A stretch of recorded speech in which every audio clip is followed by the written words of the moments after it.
Good morning student. Today I will explain about torque means moment of force.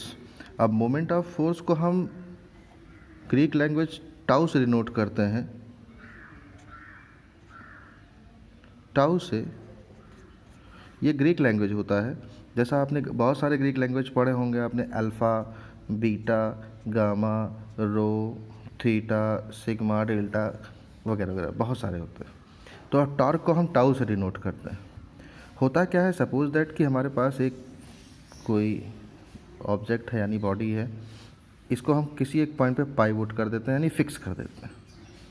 Suppose that कि हमने ओ पर इसको fix कर दिया और किसी एक अप्रोप्रिएट पोजीशन पे यानी अप्रोप्रिएट पोजीशन पे इस पर फोर्स लगाते हैं। मान लो यहाँ फोर्स लगाते हैं।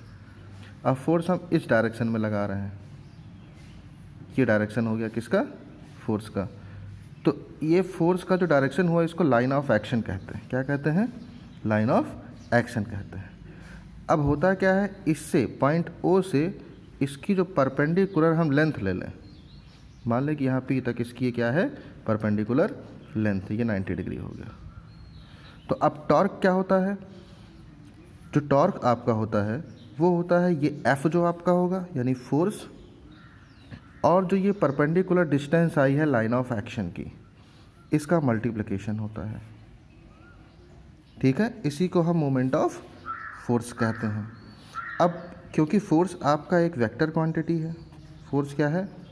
वेक्टर क्वांटिटी है, क्रॉस का साइन होगा। ये भी आपका परपेंडिकुलर डिस्टेंस है यानी एक वेक्टर क्वांटिटी है। तो टॉर्क भी आपका क्या होगा? एक वेक्टर क्वांटिटी होगा। ओके, तो अब हम यूनिट के बारे में पढ़ते हैं। टॉर्क का यूनिट क्या होगा? तो टॉर्क का यूनिट क्या होता है? फोर्स का यूनिट क्या होता है? न्यूटन। और डिस्टेंस का यूनिट क्या होता है? मीटर। तो टॉर्क का एसआई यूनिट आपका क्या हो गया? Newton metre. अब इसको अगर हमें सीजीएस में चेंज करना है तो सीजीएस यूनिट भी लिख सकते हैं इसकी। न्यूटन को हम लिखते हैं डाइन में और मीटर को किस में लिखते हैं? सेंटीमीटर में। ये सीजीएस हो गया।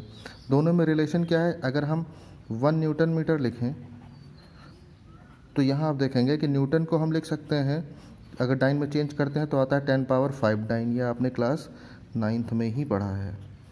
और मीटर को अगर हम चेंज करें तो मीटर को लिखते हैं 10⁻² सेंटीमीटर। मल्टीप्लाई कर दे 10⁵ और 10⁻² तो कितना आएगा? 10�7 डाइन सेंटीमीटर। ये रिलेशन होता है 1 न्यूटन मीटर में, जो कि बहुत ही इंपॉर्टेंट है, एग्ज़ाम में आता है। Okay, I hope you understand about torque. Okay, thank you.